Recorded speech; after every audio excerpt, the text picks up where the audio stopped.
He never wanted to be a king. He just wanted to serve. George Washington's story began far from palaces and crowns.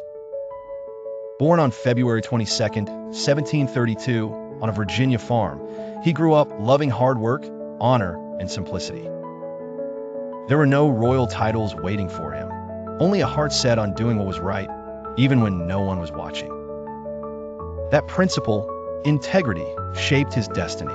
As a young soldier in the French and Indian War, Washington proved himself not by words, but by courage. When chaos surrounded him, he stayed calm. When defeat seemed certain, he found strength to lead. He wasn't chasing fame, he was answering duty. Then came the Revolution. 13 colonies stood up against the mighty British Empire, and they needed a leader, someone steady, someone they could trust. Washington didn't seek the role of commander-in-chief. In fact, he felt unworthy, but when duty called, he answered. The war tested him beyond measure. At Valley Forge, his soldiers froze, starved, and nearly gave up.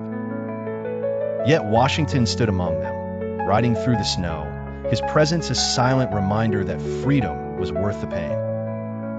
He prayed, he planned, he endured, and when victory finally came, America was born.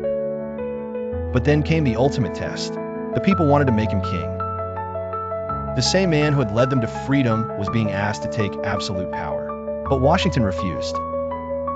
He knew that true freedom could not survive under a crown. So he laid down his sword and returned to his farm, walking away from power simply because it was the right thing to do. Years later, the young nation called him again, this time to be its first president.